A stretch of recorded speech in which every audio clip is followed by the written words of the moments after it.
The most successful metropolis in the history of the world has 39 million residents, 50% more people than any other urban area. It is the safest big city on the planet, and with a $2 trillion GDP, its economy is larger than all but 8 entire countries. This is Tokyo, Earth's model megacity. Our story begins 561 years ago, when a samurai warrior built a castle on the shore of a fishing village called Edo. Its rich soil was ideal for growing rice and attracted farmers from far and wide. In 1600, the great commander Tokugawa Ieyasu won the Battle of Sekigahara, a pivotal moment in history that secured Edo's status as the most important place in Japan. Unfortunately, the buildings of the expanding city were made of wood and paper, a dangerous combination to confront the warm winds of summer. Legend has it that on one particularly dry afternoon in 1657, a priest made the deadly mistake of burning an unlucky kimono. The fire flared up, ignited his temple, and engulfed 70% of the city. 100,000 people lost their lives. Despite the disaster, by the middle of the 19th century, Edo's population was in the millions. That's when the military shogunate system that had ruled for almost 700 years ended. A new government, led by a young emperor, finally made Edo the official capital of Japan, renamed it Tokyo, and made the castle his imperial palace. To celebrate his arrival, everyone toasted with rounds of sake on the house. Around this time, Japan opened up to foreign trade and influence, with Tokyo driving the Industrial Revolution that was modernizing the country. But rapid development had a cost: a strained natural environment. Forests were razed, pollutants choked the air, and Tokyo's once pristine waterways grew increasingly toxic. It was time for a more conscientious approach. The principle of Satoyama was born, promoting sustainable coexistence with nature, especially in the rice paddy fields covering Japan's sprawling foothills. Today, a century of conservation has resulted in parks covering 20% of the land in the Tokyo metropolitan area.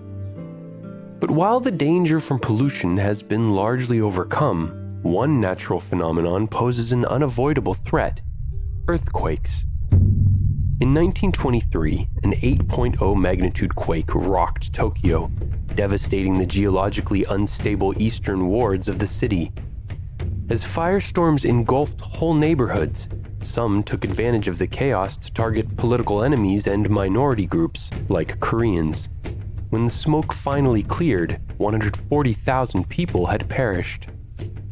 Just 22 years later, in 1944, Tokyo was hit again.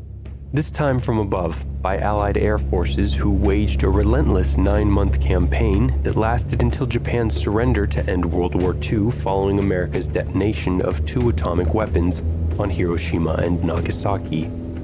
On the worst night of the onslaught, 279 Boeing B-29 Superfortress heavy bombers dropped more than 1,600 tons of explosives on eastern Tokyo. It is regarded as the single most destructive bombing raid in human history, leaving more than 100,000 dead and more than 1 million homeless. It took generations for Tokyo to completely recover, but today, after more than 7 decades at peace, Tokyo is thriving. Its dense metropolitan area now stretches an incredible 32 uninterrupted kilometers, all the way to Japan's second largest city, Yokohama. While roads and highways are how many get around, the arteries that set Tokyo apart from other megacities are its extensive rail lines. After World War II, Japan didn't have access to the oil reserves and automobile-focused transport system required, so the government wisely invested heavily in rail projects to connect central Tokyo with surrounding towns and cities. In October 1964, just in time for Tokyo to host the Summer Olympics, Japan debuted the world's first modern high-speed rail line to Osaka, the Tokaido Shinkansen, with trains reaching speeds of 256 kilometers per hour. Today, Tokyo's urban rail network serves a world-leading 40 million passengers a day. Compare that to America's car-dominated system, where space for roads and parking can take up to 60% of a city's available land. Of course, Tokyo has innovative ways of storing the cars that it does have. and its bikes. Congestion has also been eased by an $11 billion mega project. The Tokyo Bay Aqua Line is 1/3 bridge, 2/3 tunnel. It has turned what was a 90-minute drive through downtown and around the shore of the bay into a 15-minute sprint through it instead. The project took 30 years to design and complete because it has to withstand the ever-present danger of earthquakes. That's also why buildings in Tokyo cost an extra 50% to construct, and why they tend to be shorter than the skyscrapers in other economic capitals. Two factors that drive up real estate prices and add to urban sprawl. From above, Tokyo seems like an unnavigable maze, but on the ground, life for many is lived locally, within their own neighborhoods. Shops and businesses to obtain day-to-day essentials can usually be reached within a short walk, including many of the world's greatest sushi restaurants. Japan runs on seafood. Along Tokyo's harbor lies Tsukiji, the largest fish market on Earth. Every day, more than 50,000 people come to buy and sell 400 different types of seafood. Among the buyers are the chefs of the 227 restaurants with at least one Michelin star, making Tokyo the city with the most of these prestigious marks of excellence. In fact, when President Obama visited Tokyo, he ate handcrafted sushi prepared by the great Jiro himself. He also played football with a humanoid robot, just one example of how Japan is leading the global transition to automation. As a technology superpower, Tokyo is home to the most non-state-owned Fortune 500 companies of any city in the world, and, along with New York and London, is considered one of 3 command centers for the global economy. All of these factors make Tokyo the most advanced major city, and it's getting ready to put on a show for the entire world. In the summer of 2020, it will host the Olympic Games. This is motivating Tokyo's metropolitan government to use its massive annual budget, which is larger than the country of Saudi Arabia, to fast-track its progress. Among the achievements that are already complete, or that officials are hoping to showcase to the world, include a program to have functioning robots installed throughout the city to assist people regardless of age, nationality, or disability. The 920,000 expected daily visitors during the Olympics could ask nearby robots to help with language translation, directions, or transportation. Robots are just one example of how hosting the games could benefit Tokyo's citizens long after the closing ceremony. With an aging population projected to peak in 2020 and then decline, Tokyo is experiencing a graying of its society on a scale that no city has experienced before. And because there will be less workers paying taxes and more elderly living on government pensions requiring care, the government is heavily encouraging volunteerism. This shouldn't be too hard for the citizens of Tokyo, some of the most considerate people on Earth. They routinely rank first in helpfulness, ease of local public transportation, and cleanliness of streets. Amid the turmoil following the March 2011 earthquake, visitors praised Tokyoites for their orderliness. This is part of Gaman, the Japanese spirit of self-control, a dedication to the greater good through self-discipline. Of course, well-planned and maintained infrastructure is the main reason why Tokyo works so well.